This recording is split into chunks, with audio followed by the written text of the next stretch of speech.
Hello friends, this is Poonam Tomar. एक बार फिर से आप सभी का स्वागत करती हूँ आपके अपने चैनल पूनम एजुकेशन अकेडमी पर। सो फ्रेंड्स, आज मैं फिर से आपके सामने उपस्थित हूँ 30 क्वेश्चन की सीरीज को लेकर। जैसे कि आप यहाँ पर देख सकते हो, हमारा विषय है पर्यावरण अध्ययन। इसके अंदर हम पढ़ने वाले हैं प्रीवियस ईयर के क्वेश्चन। तो यहाँ पर जो भी कोई टीचिंग एग्जाम की तैयारी कर रहा है उसके लिए ये होने वाला है बहुत ही बेनिफिशियल। तो चलिए बिना टाइम को वेस्ट किए अपनी सेशन को स्टार्ट करते हैं। देखिए फ्रेंड्स, अगर आपको ये वीडियो पसंद आए तो प्लीज़ वीडियो को लाइक करना, शेयर करना और आप अपने कमेंट के माध्यम से हमें सुझाव भी भेज सकते हैं। इसके अलावा आप जितने भी क्वेश्चन यहाँ पर सही अटैम्प्ट कर पा रहे हैं, अपना स्कोर ज़रूर आप कमेंट बॉक्स में प्रोवाइड कराना। तो चलिए फ्रेंड्स, करते हैं अपनी सेशन को स्टार्ट। चलिए फ्रेंड्स, करते हैं अपने क्वेश्चन की सीरीज को स्टार्ट। यहाँ पर दोनों ही लैंग्वेज में आपको क्वेश्चन प्रोवाइड कराए गए हैं। तो चलिए पढ़ते हैं अपने क्वेश्चन को। ध्रुव तारा कहा जाता है। यहाँ पे आपको 4 ऑप्शन दिखाई दे रहे हैं। पूर्वी तारे को, दक्षिण तारे को, उत्तरी तारे को, या फिर आपका जो लास्ट ऑप्शन हो जाता है पश्चिमी तारे को। तो फ्रेंड्स, हमारा यहाँ पर इस प्रश्न का सही जवाब हो जाएगा ऑप्शन नंबर सी, उत्तरी तारे को। देखिए फ्रेंड्स, हम हर एक क्वेश्चन को समझेंगे थोड़ा डिटेल में, और जहाँ कहीं मुझे आवश्यकता महसूस होगी तो मैं आपको वहाँ पर पिक्चर के माध्यम से भी उस चीज़ को समझाने का प्रयास करूँगी। तो चलिए इस चीज़ को थोड़ा डिटेल में समझेंगे ध्रुव तारे के बारे में। देखिए, ध्रुव तारा जो आपका होता है उसको उत्तरी तारा भी बोलते हैं, जैसे कि अभी हमने क्वेश्चन में इस बारे में बात की है। इसके अलावा इसे उत्तरी तारा क्यों बोलते हैं? क्योंकि ये जो तारा है आपका वो उत्तर की डायरेक्शन में आपको देखने को मिलता है, इसीलिए इसको उत्तरी तारा कहा जाता है। और ये जो आपके तारे हैं उन सभी तारों में सबसे ज़्यादा चमकीला होता है, इसलिए हम इसको कह सकते हैं सबसे चमकने वाला तारा। और इसके अलावा इंग्लिश में इसको पोल स्टार भी कहते हैं। तो चलिए अब अगले प्रश्न के बारे में बात कर लेते हैं।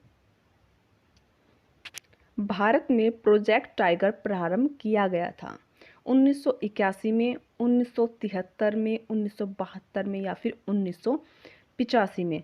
तो फ्रेंड्स, इस प्रश्न का सही जवाब हो जाएगा ऑप्शन नंबर बी, 1973 में। तो चलिए अगले प्रश्न को देख लेते हैं। कान्हा राष्ट्रीय उद्यान भारत के किस राज्य में स्थित है? तमिलनाडु में, मध्य प्रदेश में, पश्चिम बंगाल में, या फिर गुजरात में? तो यहाँ पर हमारे इस प्रश्न का सही जवाब हो जाएगा option number B, Madhya Pradesh में। देखिए, जो आपका कान्हा नेशनल पार्क है इसकी स्थापना जो है की गई थी 1955 में। लखनऊ समझौता 1916 किन दो के मध्य हुआ था? यानी यहाँ पर दो जिन जिन के मध्य होता है उनके बारे में हमें यहाँ पर बताना है। ब्रिटिश व भारतीय के मध्य, हिंदू व मुस्लिम के मध्य, कांग्रेस व मुस्लिम लीग के मध्य, और हमारा लास्ट ऑप्शन हो जाता है नरम दल व गरम दल के मध्य। तो यहाँ पर इस प्रश्न का सही जवाब हो जाएगा ऑप्शन नंबर सी, कांग्रेस व मुस्लिम लीग के मध्य। जंगली गधों का अभ्यारण्य कहाँ है? मध्य प्रदेश में, गुजरात में, राजस्थान में, या फिर आपका जो लास्ट ऑप्शन हो जाएगा बिहार में? तो यहाँ पर इस प्रश्न का सही जवाब हो जाएगा ऑप्शन नंबर डी, गुजरात में। कार्बन डेटिंग संदर्भित करता है? श्वेत पट पर लिखने के लिए कार्बन का प्रयोग, प्राचीन स्थलों में मौजूद हड्डियों या सामग्रियों के आयु मापन, या फिर चट्टानों की शक्ति मापन, या इनमें सभी। यानी कि आपके इसके अंदर सभी ऑप्शन होंगे, तो यहाँ पे आपको जवाब बताना है इस प्रश्न का। तो फ्रेंड्स, इस प्रश्न का हमारा सही जवाब हो जाएगा ऑप्शन नंबर बी। संविधान सभा ने कब राष्ट्रीय ज्ञान को अपनाया? तो यहाँ पर आपको 4 ऑप्शन देखने को मिल रहे हैं। 21 मई 1949 में, या फिर 24 जनवरी 1950, 20 जनवरी 1950, या फिर 13 नवंबर 1949 में। तो यहाँ पर इस प्रश्न का हमारा बिल्कुल सही जवाब हो जाएगा ऑप्शन नंबर बी, 24 जनवरी 1950 को राष्ट्रीय ज्ञान को अपनाया गया था। देखिए फ्रेंड्स, जो हमारा राष्ट्रीय ज्ञान है वो रविंद्रनाथ टैगोर द्वारा मूल रूप से बंगला में लिखा गया है। इसके जो मतलब गाने का टाइम पीरियड होता है वो 52 सेकंड्स होता है। और इसके अलावा अगर मैं बात करूँ तो सर्वप्रथम 27 दिसंबर 1911 में भारतीय कांग्रेस के कोलकाता अधिवेशन में गाया गया था। और इसके अलावा रविंद्रनाथ टैगोर जी ने 1912 में तत्वबोधिनी में भारत भाग्य विधाता शीर्षक से प्रकाशित किया था, जिसे 1919 में मॉर्निंग सॉन्ग्स ऑफ इंडिया के नाम से अंग्रेजी में अनुवाद भी किया गया था। बायोमैग्निफिकेशन है। यहाँ पे आपको 4 ऑप्शन दिए गए हैं। कंप्यूटर द्वारा चित्र के आकार में वृद्धि, जीव के आकार में वृद्धि, समय के साथ ऊतक में विषैले पदार्थ की बढ़ती सांद्रता, या फिर इनमें से कोई नहीं। तो यहाँ पर फ्रेंड्स इस प्रश्न का जवाब बताइए क्या हो जाएगा। तो यहाँ पर हमारा जो ऑप्शन नंबर सी बिल्कुल सही इसका जवाब होगा। निम्नलिखित में से कौन जैवमंडल का अजैविक घटक नहीं है। तो 4 ऑप्शन आपको यहाँ पर दिए गए हैं, कवक, मृदा, प्रोटीन या फिर फास्फोरस। तो इस प्रश्न का आपको जो सही जवाब बताना है तो वो हो जाएगा हमारे यहाँ पर ऑप्शन नंबर ए, कवक। देखिए फ्रेंड्स, सबसे पहले हम जानेंगे कि अजैविक घटक जो है आपके वो किसको बोलते हैं। देखिए, कवक जैवमंडल का एक अजैविक घटक नहीं है, ये बात हम क्लियर कर चुके हैं। यह मतलब एक महत्वपूर्ण जैविक घटक है जो प्राय उत्पादक तथा उपभोक्ताओं के मृत्यु के पश्चात उनके शरीर का अपघटन करते हैं, जो आपके कवक होते हैं। इनसे निर्मित साधारण पदार्थों द्वारा अपना भोजन एवं ऊर्जा प्राप्त करते हैं। ऐसे निर्जीव पदार्थों को जो जीव को किसी न किसी रूप में प्रभावित करते हैं अजैविक घटक कहलाते हैं। इसको कुछ एग्जाम्पल अगर मैं देकर आपको बताऊं तो जैसे मृदा, हवा और इसके अलावा जल भी आपका, और कार्बनिक पदार्थ, ये सब इसके अंदर आ जाएंगे। ग्रीन पीस इंटरनेशनल का मुख्यालय अवस्थित है, यानी कि कहाँ पर है। एम्स्टर्डम में, या फिर सिडनी में, न्यूयॉर्क में, या फिर नागासाकी में। तो देखिए इस प्रश्न का हमारा बिल्कुल सही जवाब हो जाएगा ऑप्शन नंबर ए, एम्स्टर्डम में। तो फ्रेंड्स चलिए अब कुछ और थोड़ा डिटेल में जानेंगे हम कुछ पॉइंटों को। जैसे अगर मैं आपको बताना चाहूँ कि जो आपका विश्व प्राकृतिक संगठन है उसकी स्थापना हुई थी 2014 में। संयुक्त राष्ट्र पर्यावरण कार्यक्रम, जिसे आप शॉर्ट फॉर्म में UNEP कहते हैं, उसकी स्थापना हुई थी 1972 में। इसके अलावा अंतर्राष्ट्रीय प्राकृतिक संरक्षण संघ IUCN, जिसको हम शॉर्ट फॉर्म में बोलेंगे, उसकी स्थापना हुई थी 1948 में। इसके अलावा अंतर प्राकृतिक जलवायु परिवर्तन पैनल, जिसे हम शॉर्ट फॉर्म में बोलेंगे IPCC, इसकी स्थापना हुई थी 1988 में, यानी कि 1988 में। और वैश्विक पर्यावरण सुविधा, जिसे बोलेंगे हम GEF, इसकी स्थापना हुई थी 1981 में। तो फ्रेंड्स ये आपके कुछ महत्वपूर्ण ऑर्गेनाइजेशंस हैं जो आपको याद रखने की ज़रूरत है। निम्न में से कहाँ और सैनिक द्वारा जल प्रदूषण सर्वाधिक है। बिहार में, मध्य प्रदेश में, उत्तर प्रदेश में, या फिर आपके जो है लास्ट ऑप्शन हो जाता है पश्चिम बंगाल में। तो यहाँ पर इस प्रश्न का सही जवाब हो जाता है ऑप्शन नंबर डी, पश्चिम बंगाल में। तो फ्रेंड्स बात कर लेते, भारत में पश्चिमी घाट के दक्कन शुष्क है क्योंकि रेन शैडो प्रभाव है, इसलिए उच्च तुंगता प्रभाव है, इसलिए निम्न ताप प्रभाव के कारण, या फिर दाब प्रभाव के कारण। तो फ्रेंड्स इस प्रश्न का हमारा सही जवाब हो जाएगा option number A, rain shadow प्रभाव। इसके अलावा हम कुछ चीज़ों को भी डिटेल में थोड़ा समझने का प्रयास करेंगे। कई बार फ्रेंड्स आपको जो है दर्रे दे देंगे और पूछेंगे कि ये किन 2 स्थानों को जोड़ते हैं। तो चलिए 2-4 दर्रों के बारे में यहाँ पर जो इम्पोर्टेंट है उसके बारे में हम बात कर लेते हैं। जैसे थाल घाट का आपका जो दर्रा है वो मुंबई और नासिक को जोड़ता है। इसके अलावा भोर घाट दर्रा मुंबई और पुणे को जोड़ता है। आपका पाल घाट दर्रा हो जाता है वो कोयम्बटूर और कोचीन को जोड़ता है। इसके अलावा एक आपका सैन कोटा दर्रा है जो तिरुवनंतपुरम व मदुरई को जोड़ता है। तो ये फ्रेंड्स आपके 4 बहुत ही इंपॉर्टेंट दर्रे हो जाते हैं जिन पर कई बार जो है क्वेश्चन पूछे गए हैं, तो आप इनको ध्यान में रखना। वन्य जीव सुरक्षा अधिनियम पारित किया गया था 1972 में, 1962 में, 1960 में, या फिर 1975 में। तो यहाँ पर हमारे इस प्रश्न का जवाब हो जाता है ऑप्शन नंबर ए, यानी कि 1972। देखिए इससे जुड़े हुए कुछ 2-3 पॉइंट और मैं आपसे क्लियर करना चाहूँगी। कई बार पूछा जाता है संविधान संशोधन से रिलेटिव, और जो आपका आर्टिकल्स है उनके आधार पर भी यहाँ पर क्वेश्चन पूछ लिए जाते हैं। तो यहाँ पर मैं बात करना चाहूँगी जो आपका 42वां संविधान संशोधन है जो 1976 में किया गया था, किस लिए किया गया था, अब इस बारे में बात करेंगे। वन और जंगली जानवरों एवं पक्षियों के संरक्षण को राज्य सूची से समवर्ती सूची में स्थानांतरित कर दिया गया था। इस जो है 42वें संविधान संशोधन द्वारा जो आपका ये मैटर था राज्य सूची से समवर्ती सूची में जो है डाल दिया गया था। अब इससे संबंधित एक आर्टिकल हो जाता है हमारे यहाँ पर 51A(G) में कहा गया है कि वनों एवं वन्य जीवों सहित प्राकृतिक पर्यावरण की रक्षा और उनमें सुधार करना प्रत्येक नागरिक का मौलिक कर्तव्य होगा। वायुमंडल की ऊपरी सीमा पर प्रति इकाई क्षेत्र में प्राप्त होने वाली सूर्य विकिरण कहलाती है। तो यहाँ पे हमें 4 ऑप्शन दिए गए, सूर्य स्थिरांक, सूर्य ऊर्जा, सूर्य ताप, ऊष्मा बजट। तो यहाँ पर हमारे इस प्रश्न का जवाब हो जाता है ऑप्शन नंबर ए, सूर्य स्थिरांक। तो सबसे पहले हम जानेंगे जो आपका सूर्य स्थिरांक है वो किसको बोलते हैं। वायुमंडल की ऊपरी सीमा पर प्रति क्षेत्र में प्राप्त होने वाले सूर्य विकिरण सूर्य स्थिरांक कहलाती है।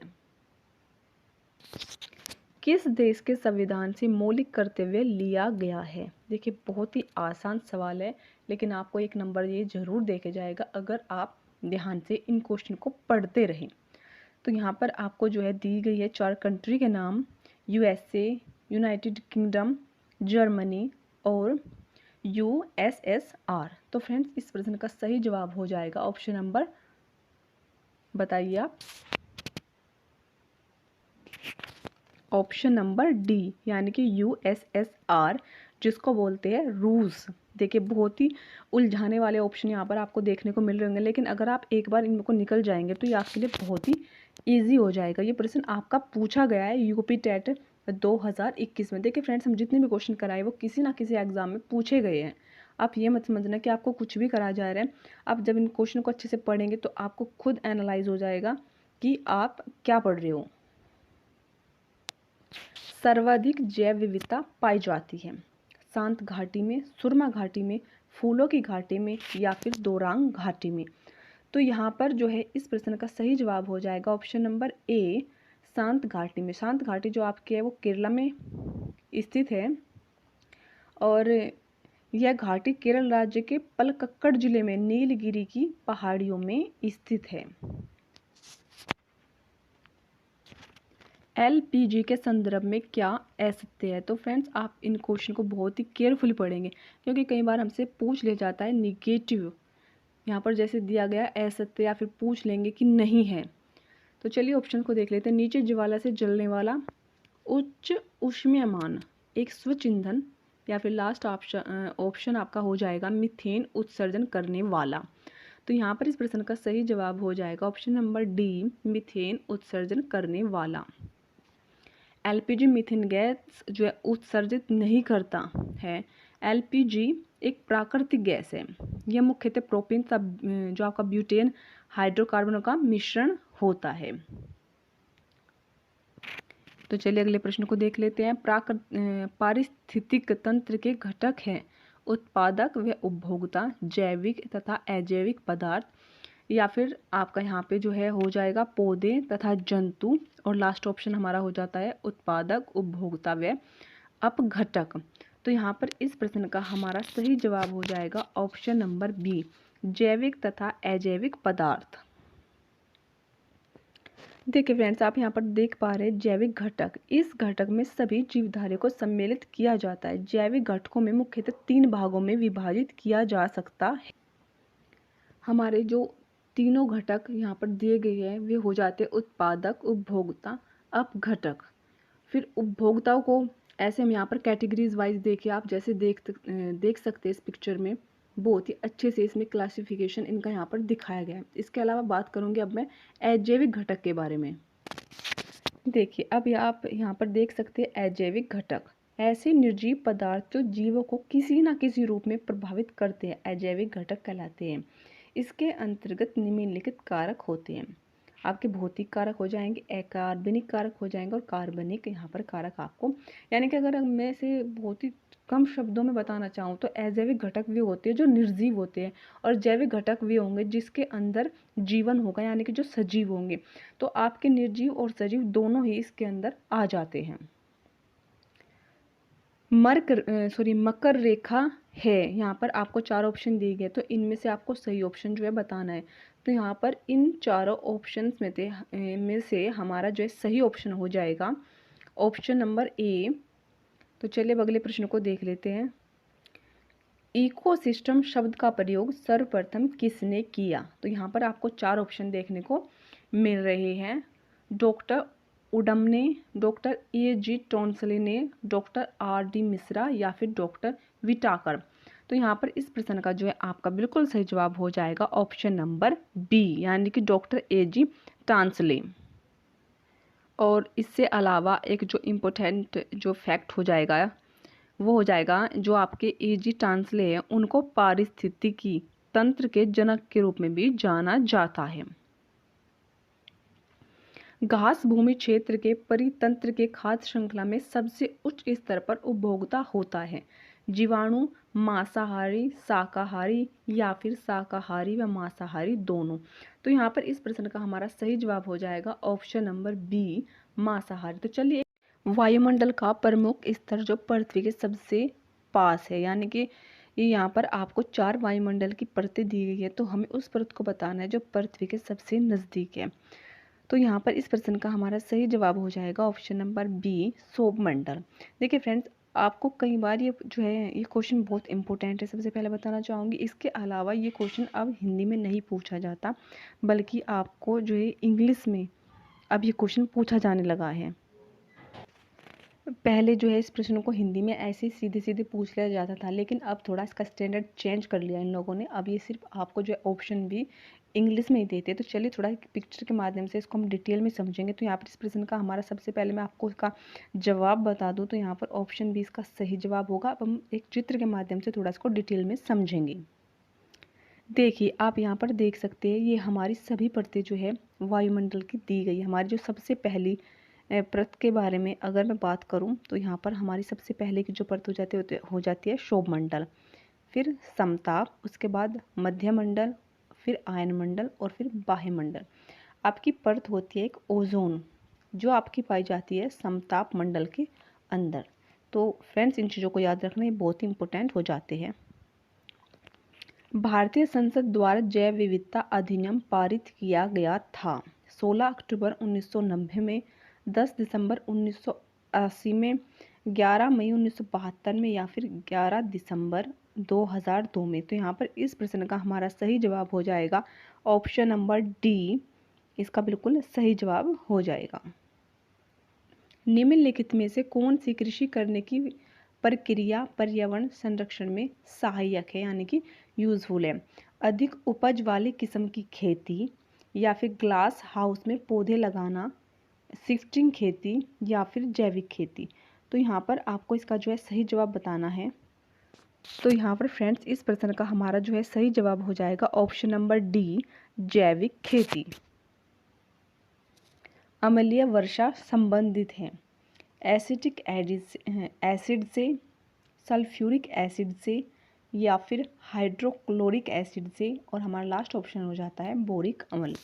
तो यहाँ पर इस प्रश्न का जो है हमारा सही जवाब हो जाएगा option number B, sulphuric acid. WWF इसकी फुल फॉर्म हमें यहाँ पर इस प्रश्न के अंदर जो है बतानी है।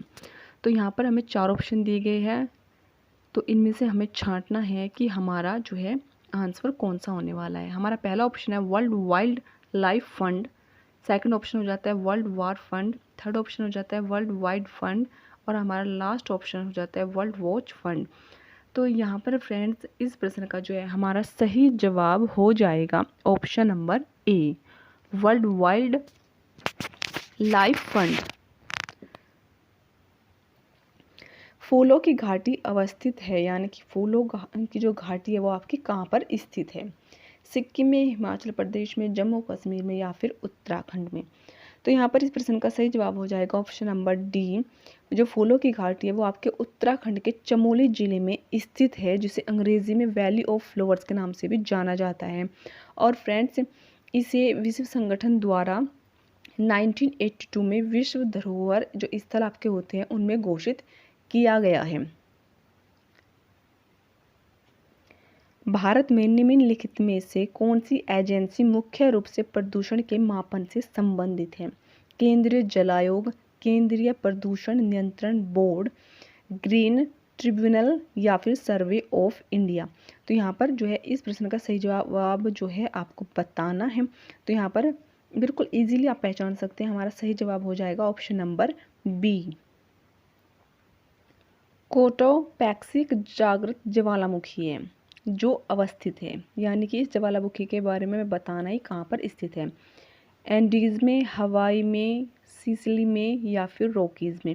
तो यहाँ पर फ्रेंड्स हमारे इस प्रश्न का सही जवाब हो जाएगा ऑप्शन नंबर ए, एंडीज में। देखिए, जो आपका कोटोपैक्सी एक ज्वालामुखी है वो एक जागृत ज्वालामुखी है जो दक्षिण अमेरिका महाद्वीप के एंडीज पर्वत श्रृंखला के एक्वाडोर देश में स्थित है। और फ्रेंड्स, इसकी ऊंचाई जो है हो जाती है 19,613 फीट इसकी ऊंचाई है, जबकि विश्व की सबसे ऊंचाई है उस पर स्थित सक्रिय ज्वालामुखी आपका ओजोस डेल सालाडो एंडीज पर्वतमाला में अर्जेंटीना चिली देश की सीमा पर स्थित है। तो फ्रेंड्स, अब बात कर लेते हैं आज के लास्ट क्वेश्चन के बारे में। तिब्बत की सांगपो नदी भारत में जानी जाती है, यानी कि किस नाम से?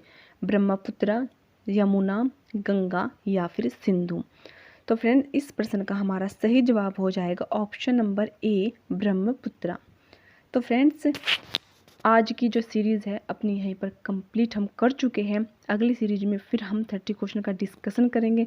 तो प्लीज़ कमेंट के माध्यम से आप ज़रूर बताएं कि आपको ये क्वेश्चन कैसे लगे। So thank you for watching this video.